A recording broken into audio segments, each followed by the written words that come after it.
You reach a point in life where you believe you've already witnessed every kind of nonsense there is. You've watched entire neighborhoods transform, raised children of your own, and maybe even volunteered on a board or committee at some point. Over time, you learn which arguments aren't worth your energy, how to ignore petty nonsense, and how to protect the quiet you worked so hard to earn. That's what I thought I had finally achieved. Peace. Real peace. That illusion shattered the moment flashing red and blue lights spilled across my backyard, throwing my azaleas into a frantic glow. My stomach dropped as I realized just how badly things had escalated. Officer Thompson stood at my pool gate, pen poised over a notepad, while a dripping wet teenager jabbed a finger in my direction as if I were some criminal mastermind. His voice wobbled with what sounded like practiced outrage as he accused me of illegally locking him out and threatening him. But years of life experience teach you how to read people. I could tell by the officer's eyes that he was already questioning the story being sold to him. Officer Thompson wasn't convinced. The kid's version of events had more gaps than a fishing net, and unlike him, I had proof to back up every word I said. To understand how we ended up there, you need to rewind a few weeks. My name is David, and I've lived in the Maple Ridge subdivision for just over 5 years. Long enough to remember when neighbors showed up with baked goods instead of complaints. It was a calm place, no drama, no constant issues, just people minding their own business. That calm didn't last. The shift began with the HOA elections. We ended up with a new president, Karen Tan. She lived right next door, and the moment she took the position, it was like someone had draped a royal robe over her shoulders. Overnight, she transformed. Every morning, she marched up and down the sidewalks with a clipboard clutched in her hand, like a drill sergeant on inspection duty, hunting for anything she could label a violation. I'd seen her type before, people who get a taste of authority and sprint with it like they're chasing a medal. My backyard had always been my sanctuary. After long days at the accounting firm, I'd come home, ease myself into the pool, and let the stress drain away. It was my escape, my quiet corner of the world. The neighbors before Karen respected boundaries. She, however, seemed to believe boundaries were optional. At first, it was subtle. Casual compliments about how nice the pool looked. Offhand remarks about how wonderful it would be if others could enjoy it as well. I brushed it off as harmless neighborly chatter. Then one afternoon, I came home to find my pool gate standing wide open. I assumed I'd forgotten to secure it. Still, instinct kicked in. I checked my security camera footage because at my age, you learn that cameras are a necessity, not a luxury. And there it was. Karen's teenage son, Tyler, along with 3 of his friends, was splashing around like they owned the place. Wet towels were tossed across my patio furniture. Empty soda cans bobbed lazily in the water. It looked like a scene pulled straight out of a teen comedy. Trying to handle things like an adult, I walked next door. Karen answered with a smile that looked pleasant on the surface, but never quite touched her eyes. I explained what I'd seen, even showed her the screenshots on my phone. She barely spared them a glance before waving it all away. Then she dropped the bomb. She claimed that as HOA president, she had shared access rights to exterior amenities, including my pool.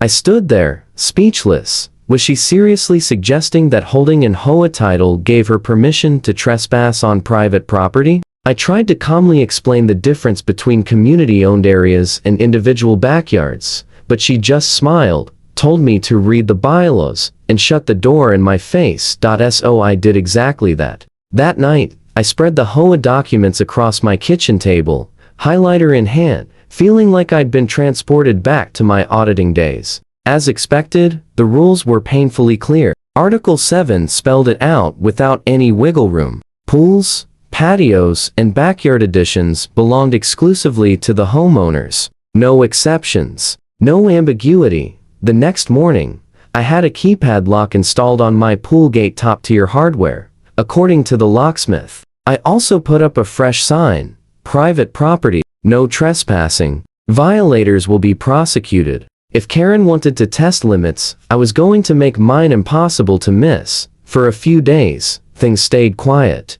I allowed myself to believe that maybe the message had sunk in. Then Tuesday arrived. I came home early that day with a pounding headache. As I pulled into my driveway, I heard voices coming from the backyard, loud, angry voices. My gut tightened. I rushed through the house and out the back door, only to find Tyler halfway over my fence, straddling it like he owned the place. His face was flushed with anger, and he did not attempt to hide what he was doing. He started shouting that I had no right to lock him out, insisting his mother said he could swim whenever he wanted. I told him calmly but firmly to get down and leave my property. Instead, he began throwing around accusations, claiming I was discriminating against him and violating HOA rules. The audacity was unbelievable. I pulled out my phone and told him he had 10 seconds to leave before I called the police. He climbed back over the fence, but not before yelling that I'd regret it. I assumed that was the end of it. I was wrong. Less than 20 minutes later, as I was making myself a cup of tea, sirens pierced the air. I looked out the front window just in time to see 2 police cars pulling up to my curb. Officers stepped out, and I met them at the door. The lead officer introduced himself as Officer Thompson. He explained they'd received a 911 call from a minor who claimed I had threatened and unlawfully detained him. I couldn't believe what I was hearing. The kid had actually called the police.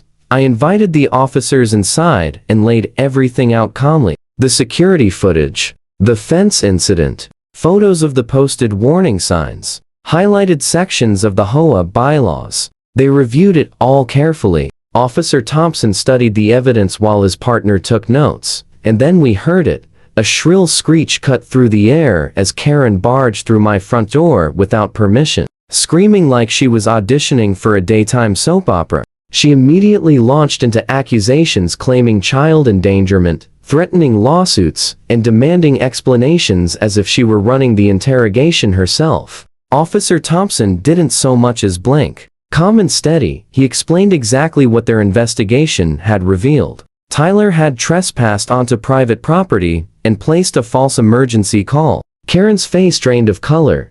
They brought Tyler over from where he'd been waiting on the sidewalk and spelled it out for him clearly and firmly. What he'd done wasn't a joke, and it wasn't harmless. Right in front of us, he seemed to shrink. The cocky attitude disappeared, replaced by trembling hands and rushed apologies. Then Officer Thompson turned to me and asked the question that mattered. Did I want to press charges? I looked at Tyler, really looked at him. Beneath the bad decisions and borrowed confidence, he was still just a kid. He'd been led astray, not evil, just reckless, and now terrified. I told the officers I'd accept a formal warning this time, but I made it very clear that if it happened again, I would pursue charges without hesitation. The officers didn't take it lightly. They documented every detail and emphasized that this warning carried weight. Next time, there wouldn't be conversations, there would be handcuffs. Karen tried to interrupt again, but Officer Thompson shut that down immediately. He reminded her that being HOA president didn't place her above the law or grant her special privileges. Then,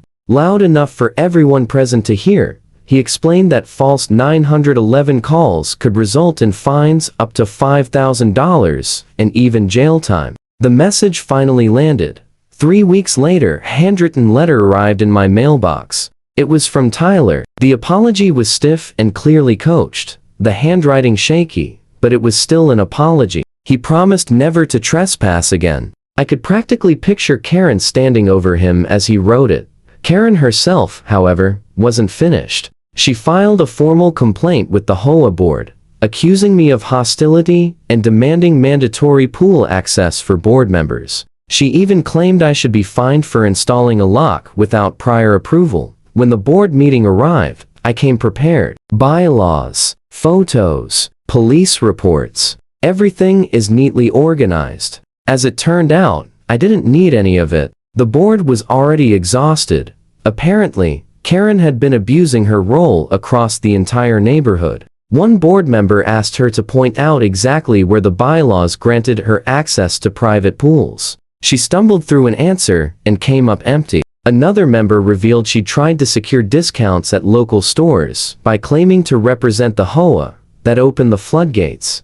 Homeowners stood up one after another, sharing their own encounters. One said Karen had demanded a key to their storage shed. Another said she tried to control what flowers they were allowed to plant. The room buzzed with frustration. The board unanimously rejected her complaint. Then came the real shock. George Harrison, the HOA treasurer, stood and formally motioned for a vote of no confidence in Karen's presidency. The vote passed 7-1. Karen was removed immediately. Her exit was as dramatic as everything else about her. She screamed, knocked over a water pitcher, and accused everyone of being jealous. Even stripped of power, she clung to theatrics until the very end. But it didn't stop there. The board initiated a full review of HOA finances. What they found was damning. Over $8,000 in unauthorized personal purchases were charged to the HOA credit card. Karen had labeled them as community expenses. The board voted to pursue criminal charges. 2 weeks later, police cars rolled into the neighborhood again, this time with a warrant. Karen was arrested on felony embezzlement charges. As officers led her away in handcuffs, she screamed that it was all my fault.